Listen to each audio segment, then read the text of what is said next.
ada seorang anak muda dari Minangkabau, namanya Sileman, dan perempuan cantik dari Jawa yang bernama Poniem. Mereka saling jatuh cinta dan berjanji sehidup semati, serta mengarungi kehidupan berdua. Bahtera rumah tangga dimulai saat itu. Poniem membantu Leman dalam perniagaan dengan memberikan modal hasil dari menjual perhiasan. Dan mereka dapat membuka kedai di Pasar Deli. Mereka kompak berjualan hingga berhasil dan bahagia.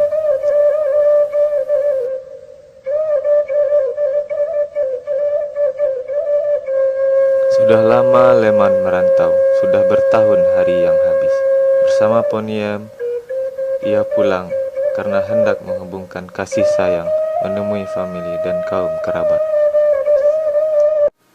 Sepulang dari kampung, Leman mendapatkan surat dari kampung. Karena sudah 5 tahun menikah belum memiliki keturunan.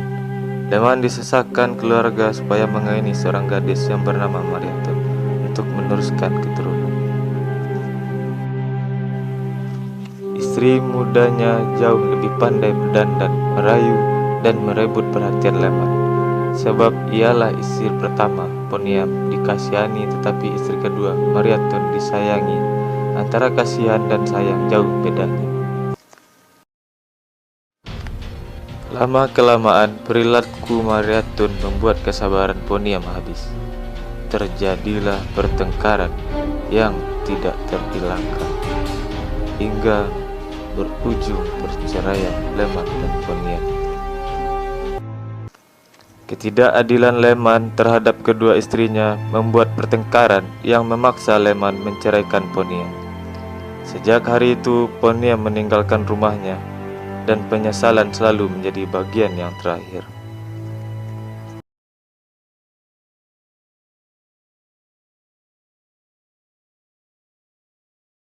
Allah Subhanahu wa taala berfirman, nescaya Allah akan meninggikan orang-orang yang beriman dan orang-orang yang diberi ilmu pengetahuan beberapa darjat. Surah Al-Mujadalah ayat ke-11. Bismillahirrahmanirrahim. Assalamualaikum warahmatullahi wabarakatuh. Bab kata pepatah, tak kenal maka tak cinta. Namun pada hari ini saya mengatakan tak kenal maka tak aruf. Jadi di sini izinkan saya untuk memperkenalkan diri. Nama diberi tanpa dipinta, Nurul Saadatul Kamilah binti Muhammad.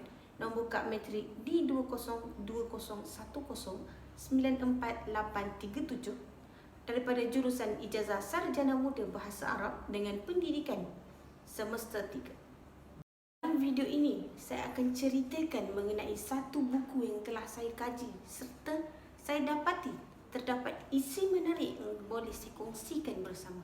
Ayo dengar kupasan saya. Ajaib hati perempuan. Dia tidak suka ditipu. Dia juga tidak sudi dipermainkan. Cintanya terhadap orang lain bererti cinta terhadap dirinya sendiri. Itulah kata-kata yang ditulis di muka hadapan buku Merantau ke Delhi karya Haji Abdul Malik Karim Amrullah atau lebih mesra dikenali sebagai Hamka. Buku ini pertama kali diterbitkan pada tahun 1939 dan telah diterbitkan kembali pada tahun 2015. Buku ini mengandungi 232 halaman bercetak serta 2 muka surat glosari dan mengandungi 16 bab. Tema utama yang terdapat dalam buku ini ialah tema kekeluargaan, tema kesetiaan dan juga perbezaan adat dan budaya.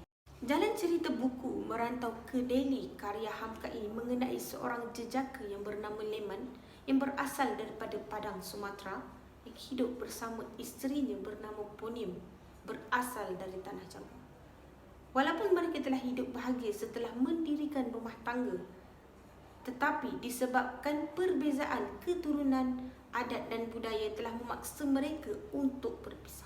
Demi mengekalkan adat pepatih, Leman telah berkahwin dengan seorang gadis berketurunan Minang yang jauh lebih manja dan pandai bergaya. Sehingga dia telah menceraikan Poniem yang telah banyak berjasa. Setelah diceraikan, Poniem hidup dengan lebih berjaya dan bahagia. Namun sayang 1000 kali sayang, hidup Leman kian hari kian sukar. Kini Leman sedar dia hanya menumpang kebahagiaan dan kebijaksanaan Ponium sahaja. Oleh itu, sebagai masyarakat pada hari ini, kita perlu mengambil pedoman dan pengajaran daripada kisah merantau ke Delhi ini yang terlalu mengikut adat dan budaya semata-mata. Saya memilih buku Merantau ke Delhi ini adalah kerana buku ini berjaya menunjukkan keberanian penulis iaitu Hamka dalam mengkritik sesetengah masyarakat yang terlalu menyanjung adat dan budaya sehingga mengabaikan panduan kehidupan yang sebenar iaitu Al-Quran dan As-Sunnah. Setiap perkara yang baik ada buruknya. Begitu juga dengan buku Merantau ke Delhi. Kelebihan yang terkandung dalam buku Merantau ke Delhi ini adalah gaya bahasa, jalan cerita dan juga kisah yang unik dan menarik berbanding buku-buku sastra lain. Buku ini telah menggunakan beberapa tema utama iaitu tema kekeluargaan, keagamaan dan juga tema kesusasteraan yang mampu memupuk hati pembaca. Selain itu, kekurangan yang terdapat dalam buku Merantau ke Delhi ini adalah bahasa yang digunakan sukar untuk difahami oleh sesetengah pihak kerana ia menggabungkan beberapa bahasa seperti bahasa Jawa, bahasa Minang dan beberapa dialek-dialek dari Indonesia. Sebelum saya akhiri kupasan saya, izinkan saya untuk menyampaikan serangkap pantun. Pergi ke pekan membeli jamu, beli bersama herba dan halia. Buku bagaikan lautan ilmu, amalkanlah membaca amalan mulia. Jika hidup 1000 tahun tetapi tidak membaca, tiada gunanya. Di sini saya menyeru supaya mengamalkan amalan membaca. Iqra, Iqra, Iqra. Bacalah, bacalah, bacalah. Sekian saya sudahi dengan kalam mulia. Wabillahi taufiq wal hidayah. Wassalamualaikum warahmatullahi wabarakatuh.